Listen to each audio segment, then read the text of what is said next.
Te invito a que puedas compartir esta serie conmigo.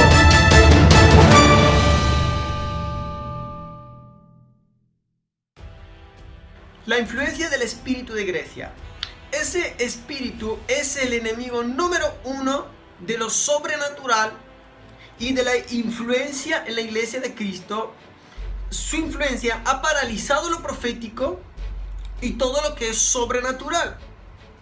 Vamos a estudiar más de cerca este espíritu. Daniel capítulo 10 versículos 20 al 21. Él me dijo: ¿sabes por qué he venido a ti? Ahora tengo que volver para pelear contra el príncipe de Persia. Al terminar con él, el príncipe de Grecia vendrá. Pero yo te declararé lo que está escrito en el libro de la verdad. Nadie me ayuda contra ellos sino Miguel Ángel el príncipe. Zacarías 9, 12 y 13. Volveos a la fortaleza, prisioneros de la esperanza. Hoy también os anuncio que os dará doble recompensa, porque he tensado para mí a Judá como un arco, e hice a Efraín su flecha.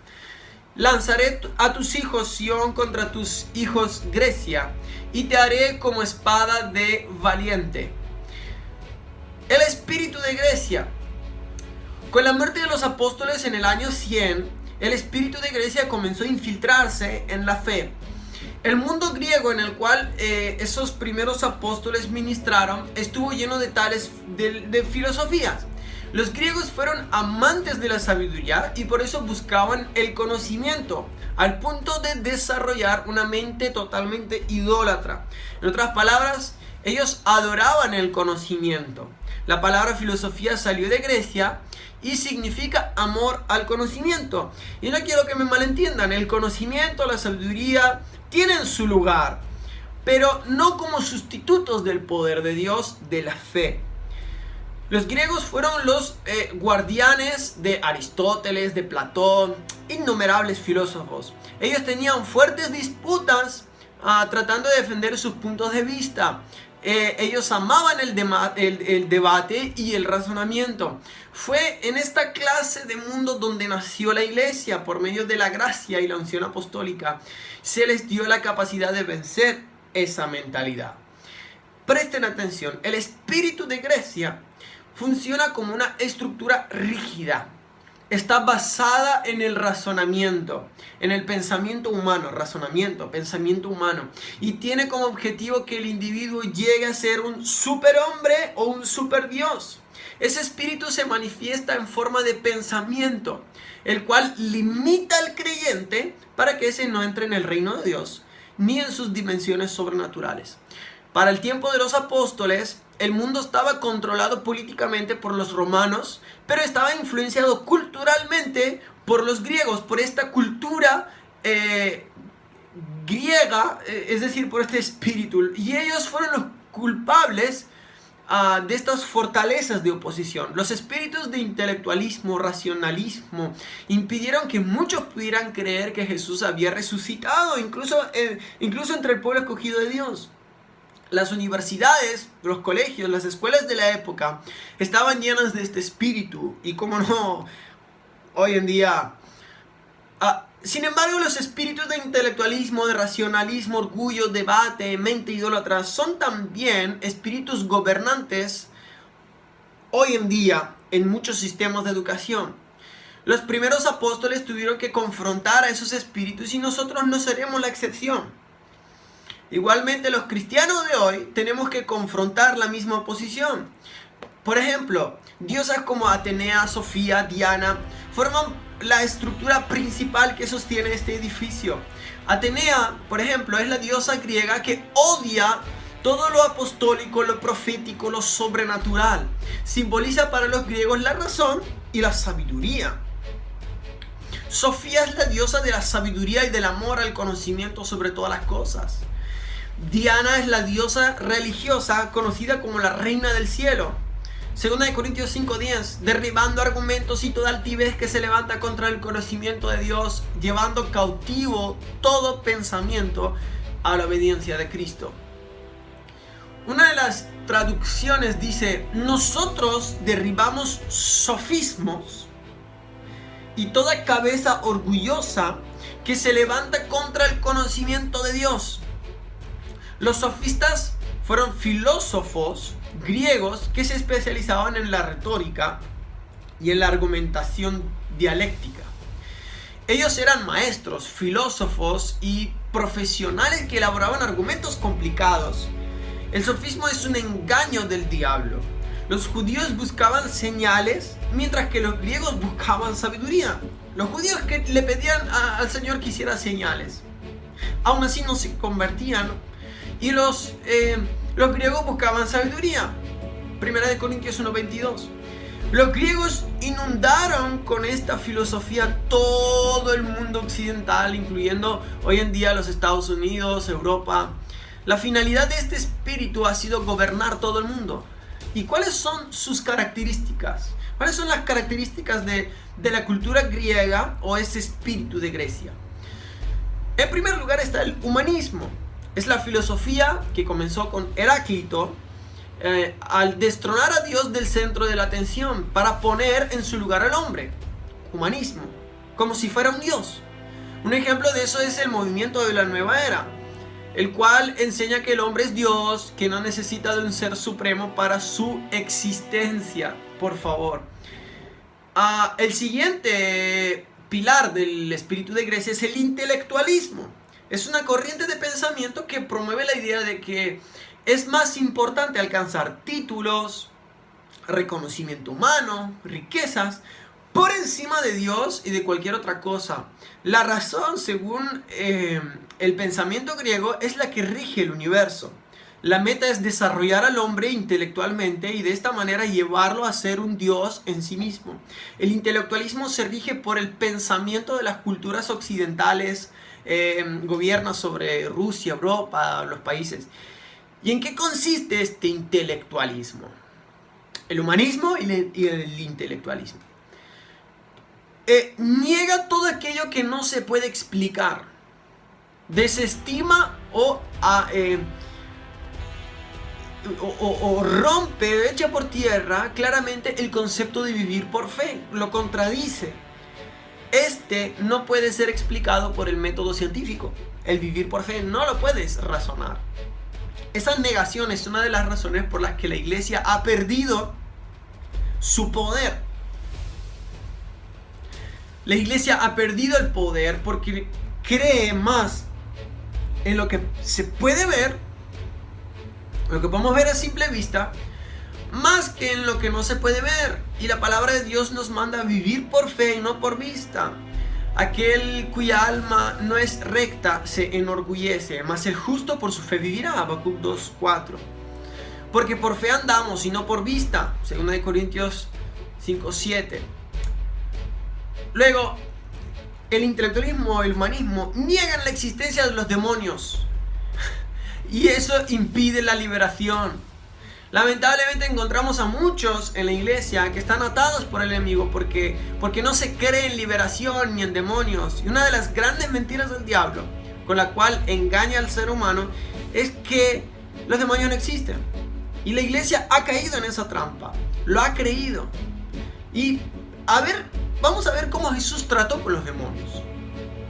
Entonces, una mujer cananea que había salido de aquella región comenzó a gritar y a decirle: Señor, hijo de David, ten misericordia de mí, mi hija está gravemente atormentada por un demonio. Pero Jesús no le respondió palabra. Entonces, acercándose a sus discípulos, le rogaron diciendo: despídela, pues viene gritando detrás de nosotros. Él respondiendo dijo: no soy enviado sino a las ovejas perdidas de la casa de Israel. Entonces ella vino y se postró ante él a tierra y le dijo: no está bien tomar el... Ella vino y se postró ante él diciendo: Señor, socórreme. Y Jesús le respondió: no está bien tomar el pan de los hijos y echarlo a los perros. A lo que ella dijo: sí, Señor, pero aún los perros comen de las migajas que caen de la mesa de su amo. Entonces respondiendo Jesús dijo: mujer, grande es tu fe, hágase contigo como quieres. Y su hija fue sanada desde aquella misma hora. Mateo 15, 22 al 28. ¿Qué más hace este espíritu de Grecia? Resiste, se opone a lo sobrenatural. Una de las razones por las que muchos ministros, muchos creyentes no se mueven en lo sobrenatural es a causa de la influencia del espíritu de Grecia, el cual resiste, se opone, trabaja en contra de lo sobrenatural, niega la sanidad divina.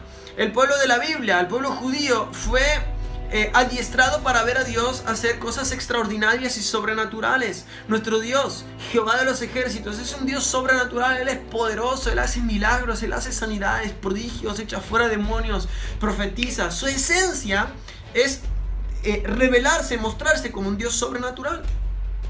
Y nosotros, como su pueblo, tenemos que movernos en esa dimensión.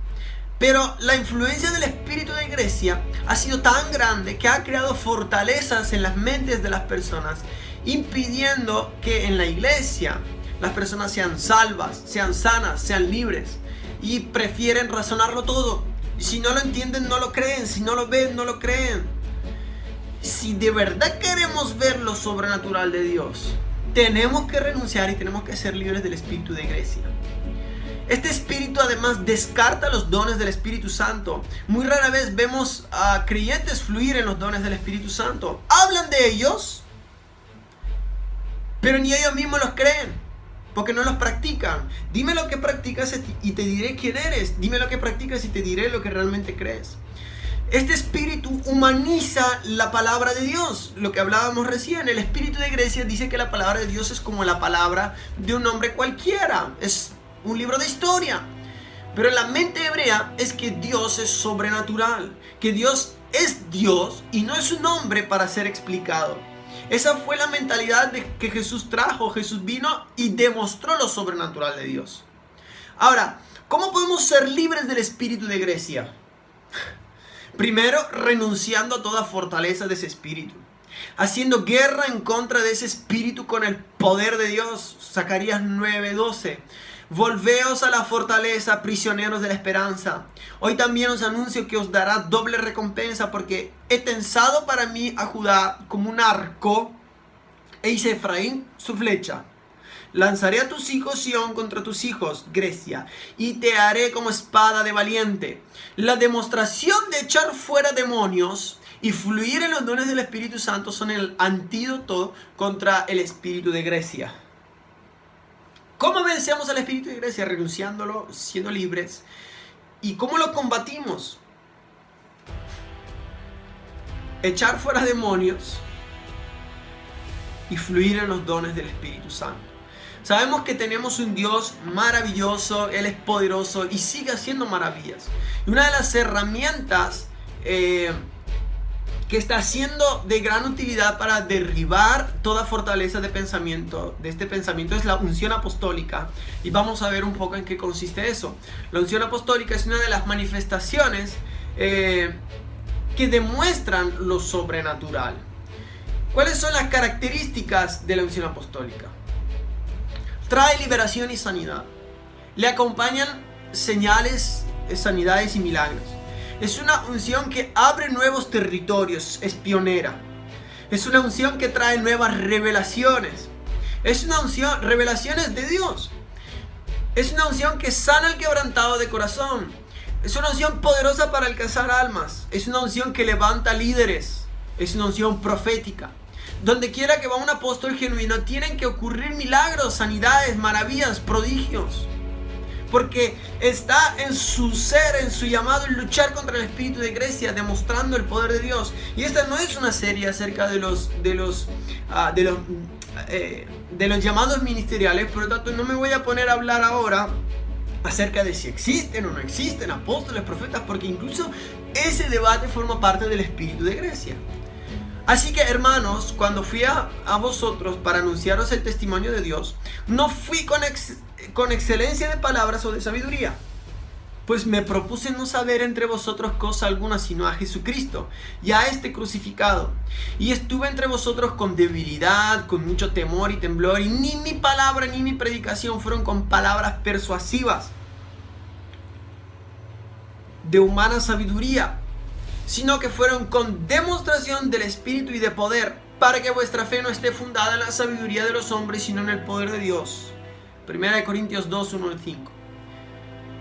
aquí se termina este apartado acerca de qué impide a la iglesia caminar en el poder sobrenatural. Y luego vamos a hablar en la próxima clase, vamos a hablar de cómo andar en lo sobrenatural. Pero quiero en este momento invitarte a que cierres tus ojos y que puedas orar conmigo. Vamos a renunciar y vamos a ser libres del espíritu de Grecia y vamos a pedirle a Dios que nos llene de su Espíritu Santo.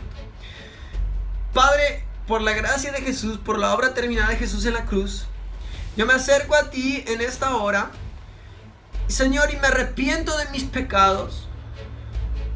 Yo confieso con mi boca que mi pecado me ha separado de ti. Los pecados ocultos, los pecados que he cometido a sabiendas, los que he hecho sin darme cuenta, yo los confieso delante de ti, me expongo delante de ti. Te pido que me laves con la sangre de Jesús y específicamente yo me arrepiento de haber estado sirviendo a la incredulidad. Yo me arrepiento de mi falta de fe. Me arrepiento, Señor, de haber escuchado el espíritu de Grecia, el humanismo, el intelectualismo, de haber sustituido tu poder en mi vida con la razón. Yo me arrepiento, Espíritu Santo, de haberte tenido apagado y entristecido. Y te pido en esta hora, Señor, que me liberes. Yo renuncio a la influencia del espíritu de Grecia.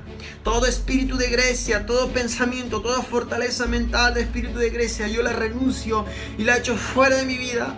Me declaro libre del espíritu de Grecia. Declaro que no gobierna más mi pensamiento, no gobierna más mi fe, no gobierna más mis acciones. En el nombre de Jesús, echo fuera de mi vida este espíritu y todas sus influencias. Señor, y declaro sobre cada persona que está viendo este video que está siendo liberada de la influencia del espíritu de Grecia. En el nombre de Jesús, te declaro libre de este espíritu. Y ahora, Señor, llénanos con tu Espíritu Santo. Llénanos, Señor, con tu presencia. Equípanos con los dones del Espíritu Santo. Actívanos para andar en lo sobrenatural, Señor. Y es lo que vamos a estar hablando ahora, en el nombre de Jesús.